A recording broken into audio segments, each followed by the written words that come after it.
Welcome to SpillHood, your go-to spot for the rawest street talk and the latest insider drama. Buckle up because this story starts with a pain most people never recover from. Imagine this: your closest friend, someone who's been solid with you since the very beginning, suddenly loses his life on the highway. Then you find out someone you thought was cool in the industry might have been involved in the whole situation. That alone is enough to shake anyone. And that's the exact storm Lil Baby and 21 Savage got caught up in after Marlo lost his life out in the streets. Ever since that day, whispers have been floating around non-stop. Today, we're digging into how people believe 21 Savage might have been connected to the setup on Lil Baby's right-hand man, why Marlo became a target, and how Young Thug allegedly had to step in before the entire Atlanta scene turned into a full-on conflict that nobody was ready for. Stick with me because this situation goes way deeper than what you catch on the surface, and the politics behind it will shock you. Baby and Marlo weren't just music partners or industry associates, they were basically family. They grew up together, moved around the same blocks, survived the same struggles, and held each other down before fame ever came into the picture. Both of them came out of Bankhead, one of Atlanta's toughest neighborhoods, and their bond was something you rarely see in the entertainment world. When they both signed with Quality Control around the same time, everyone thought this was the beginning of a massive rise for both of them. But right when everything was finally lining up, the story took one of the darkest turns imaginable. Baby's career started shooting up fast, but Marlo's music just never caught that same momentum, at least according to P from QC. And because Marlo's rap checks weren't matching Baby's rising success, he stayed tied to the streets, trying to keep up with the lifestyle his day one friend was stepping into. Baby wasn't blind to it. He tried everything to help his brother level up the right way. He made sure Marlo had a record deal, kept him locked in the studio, put him on tracks, and constantly pushed him to take the music path seriously, instead of getting caught up in street moves. You could see it in interviews. Baby really believed Marlo had talent and wanted him to win the clean way. But Marlo's mindset was different. Even with support, even with opportunity, he kept drifting back into bankhead business and handling things the old way. That loyalty to the streets, even when he finally had a legal path out, is what ended up pulling him into danger and eventually sparked the whole tension with 21 Savage. And here's what a lot of casual fans never caught. Marlo wasn't out here pretending for the camera or acting like someone he wasn't. He didn't need to fake anything for attention. Marlo had already built a name in Bankhead long before music ever entered the picture. Gonna go on a song and say, verbatim, you still hang with them that done got your partner whacked? Okay. So you got 21 Savage on your album. And then 21 Savage get on the album and say, get him smacked, then turn around and give his brother dap. So he dissing your partner on your album. Probably said it in the studio with you. He had real respect, street respect. The kind that doesn't come from lyrics or image, but from how you move and who you stand with. Marlo was connected with PFK, Play for Keeps, also known as 3L, a crew with serious ties to the Goodfellas network. And once you understand that, you start seeing why this entire situation got so heavy so fast. According to Street Whispers, Marlo wasn't just moving product. He was allegedly handling all kinds of business for his crew, the type of moves that only trusted people are allowed to touch. Folks in the streets claim Marlo had dealt with people who crossed him or tried to interfere with what he had going on, and that reputation alone had his name ringing through Atlanta. But one situation in particular put him right on 21 Savage's radar, and that was the alleged situation with Capo Nuke. Now, Nuke wasn't some random person outside. He was a well-known figure in the Goodfellas network, fresh out after doing real time, and his name carried weight. I got Wham and Savage on the phone to stop whatever could have happened with them. I got niggas on the... He had influence, respect, and solid ties to the 4L circle that 21 Savage is connected to. So when word got around that Nuke was allegedly involved with Marlo's child's mother, things got heated fast, because Marlo wasn't about to let anything slide that felt disrespectful. And that's when the streets claim Marlo made a serious call, a call that allegedly led to Nuke losing his life. That one decision changed everything because Nuke had major ties to people around 21 Savage. And there was no way something like that would just disappear without consequences. To understand how the response allegedly unfolded, you gotta know about Baby Drill. His real name is Del Cristo Wilson, and he was a young, determined member of the streets who wanted to build a reputation in both the music scene and the street world. Baby Drill was part of 21 Savage's 4 movement and was already known for putting in major work. He grew up inside the system that 21 Savage established, and he was one of those young, loyal soldiers who stayed eager to prove himself to the older, respected members. So when people say 21 Savage allegedly put a price on Marlo's name, Baby Drill was reportedly one of the first ready to move on it, trying to show he was really built for the life he claimed. Baby Drill saw the situation as his chance to earn major stripes and climb the ranks fast. And what makes his story even wilder is how he allegedly used the whole situation to push his rap career forward.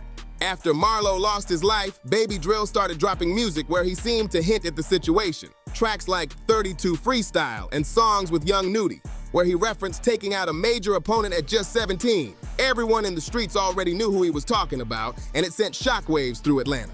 According to Street Talk, on July 11, 2020, when Marlo was leaving the Bankhead reunion, Baby Drill and his squad allegedly followed him onto I-285 and opened fire on his vehicle. Marlo's car spun out and crashed, and he tragically passed at the scene. And the crazy part? Baby Drill was later arrested for a completely separate case involving tragic mysteries charges, which only made people believe he had been involved in situations long before rap fame came his way. To understand why 21 Savage would have allegedly wanted Marlo out of the picture, you gotta know how deep Atlanta's crew politics really run. 21 Savage leads 4L, which includes Slaughter Gang and different sets connected across the city. Meanwhile, Marlo was tied to PFK, also known as Thrill, which had strong connections with the Goodfellas network. Two different worlds with a lot of history. What's even more surprising is that these groups weren't always on opposite sides. There's old footage of 21 Savage and Marlo together in the 9th Ward, smiling, vibing, and showing genuine respect. They were making money, collaborating, and supporting each other publicly. Nobody could have guessed things would eventually explode the way they did, turning old alliances into something much darker. When Marlo was accused of being involved in what happened to Capo Nuke, everything flipped instantly. Nuke wasn't just some street figure. He was respected, connected, and tied directly to people around 21. So when he lost his life, there was no way the streets were going to let that situation pass without a response. And that's when the tension between 4L and PFK exploded into something nobody could control. Members from 4L allegedly started applying non-stop pressure toward anyone linked to Thrill, chain snatchings, confrontations, robberies, street attacks. Things spiraled fast, and the younger members in 4L were especially aggressive about proving themselves. One of the biggest losses during this feud was a young 4L member named Mad Rock, known around the city for being active and loyal to his squad. He ended up losing his life in a drive-by, and people immediately assumed it was retaliation from PFK, making the situation even hotter. This back-and-forth violence created a dangerous cycle where both sides felt like they had to answer every move with something even heavier. And that's when 21 Savage allegedly showed exactly how deep he was willing to go. Not only was he rumored to be behind the situation involving Marlo, but he also took things a step further by dissing Marlo on Lil Baby's own album. On that track, 21 Savage dropped lines that felt directly aimed at Marlo, almost like he was poking at Baby, while Baby was still grieving the loss of someone he considered family. The wild part is how bold that move was. 21 Savage clearly felt confident enough to say what he said on a Friends project without expecting any pushback. It almost looked like he was testing Baby's resolve, trying to see if Baby would step out and defend his fallen friend or stay quiet to keep the industry peace. The whole situation showed just how complicated loyalty becomes when street ties collide with music politics. This whole situation hit even harder because Lil Baby was still dealing with the loss of someone he considered family. And then here comes 21 Savage dropping bars that sounded like he was bragging about it on Baby's own project. That level of disrespect would normally spark an immediate street response, but the music industry has its own rules, and those rules kept everything stuck in a dangerous gray area. Now, picture being Lil Baby, slowly putting the pieces together and realizing that someone you once viewed as a solid friend in the business might have been involved in what happened to your closest partner. According to people close to the situation, Baby was crushed when he heard about 21 Savage's alleged connection. And word in the streets is that Baby was ready for action right away. He wanted to go straight at 21 and the whole full circle, but that's where things got messy because both of them were bringing in major money, tied to powerful labels, and considered top artists in Atlanta. A real street-level conflict between them wouldn't just be dangerous, it would shake the entire industry. What really hurt Baby was realizing that 21 might have been smiling in his face the whole time, doing features with him, showing up at events, acting friendly, all while allegedly knowing what went down with Marlo because people say he ordered the move. That's when Young Thug stepped into the picture. Thug has always pushed for unity in Atlanta's music scene, and he's spoken before about stopping beefs from turning the city upside down. He knows that when major artists from Atlanta start clashing, it doesn't just cause street problems, it breaks the whole business flow. So the second Thug heard how deep things were getting between Baby and 21 Savage, he knew he had to step in before the tension pushed Atlanta into a situation nobody could control. Thug knew he had to step in fast before the whole situation exploded into something nobody could pull back from. This wasn't just two artists bumping heads. This was on the edge of turning into a full-scale clash between some of the biggest crews in Atlanta. So Thug got Lil Baby and 21 Savage together on a three-way call and laid everything out straight. He told them they were way bigger than street tension and reminded them that Atlanta is known for unity, not for tearing each other apart over old problems. Thug made it clear that the whole world sees Atlanta as the city where artists lift each other up. And according to Thug, he told them, "Man, you brothers. We ain't talking about internet stuff or what people online saying. We talking about real life. Both of you can go on any platform and say the same thing, that I got both of you on the phone and told you to end this." It was a real moment, and he wasn't sugarcoating anything. Even though Thug managed to get them to settle things in public, everyone in the streets already knew the deeper story. And that's probably why Gunna later felt bold enough to throw a jab at Baby in his music. In one of his tracks, Gunna basically called out the whole situation by referencing how Baby was hanging with someone who done got your partner whacked. That bar hit hard because it lined up with what the streets had been whispering for months, that Baby stayed cool with 21 Savage even though people believed 21 had a role in Marlo's situation. Then things looked even stranger when Baby posted a tribute to Marlo on Instagram and deleted it just minutes later. That move raised a lot of eyebrows because people took it as Baby trying to avoid stirring up tension with 21 or reopening what Thug had already forced them to bury. It added another layer to a situation that was already complicated. People started wondering if Lil Baby was really willing to stand on loyalty or if he was going to let his closest friend's situation fade away just to protect his career and connections in the industry. What made it even more noticeable was how Baby slowly stopped acknowledging Marlo publicly. Before everything started surfacing, Baby always showed love, posting on Marlo's birthday, remembering him on anniversaries, sharing photos, old stories, everything. It was clear he wanted to keep Marlo's name alive.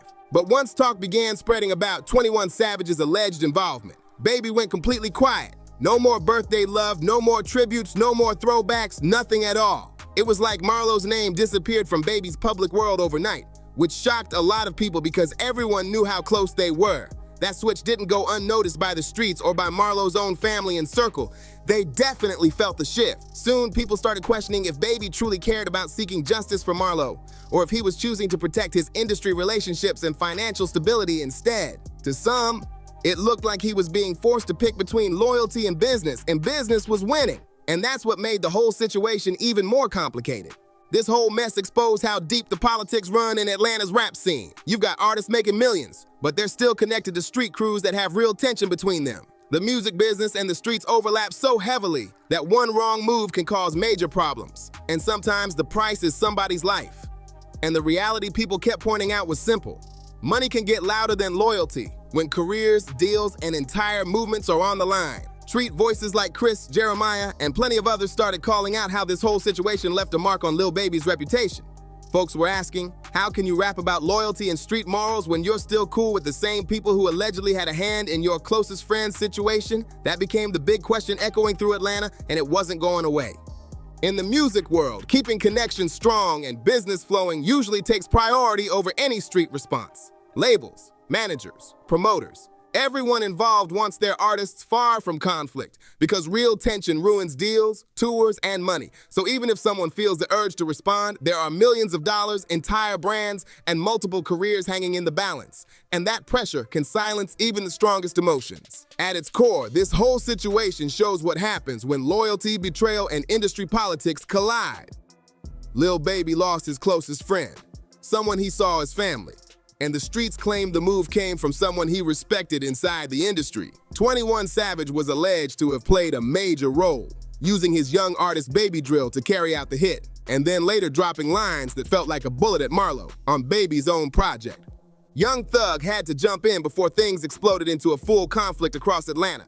But even with the tension publicly cooled down, the real impact was already stamped into the streets. And the craziest part? All of them kept dropping music, stacking money, and moving forward like nothing ever happened. If that doesn't show how the industry really works behind the scenes, nothing will. Sometimes keeping the peace and protecting business ties becomes more important than seeking justice, especially when major money and entire careers are hanging in the balance. But the streets never forget, and that's exactly why this story is still being whispered about years later. The way Baby stopped posting Marlo, stopped acknowledging those moments, and seemed to step back from pushing for answers. That alone shows how heavy industry pressure can override real street loyalty. And that's the truth behind the whole Lil Baby and 21 Savage situation. A mix of loyalty, betrayal, politics, and power moves that changed everything. Drop your thoughts in the comments and let me know how you feel about how all this unfolded. Don't forget to like, share, and subscribe to SpillHood for more real breakdowns, wild stories, and deep dives into what really goes on behind the scenes in the world of your favorite artists. See you on the next one.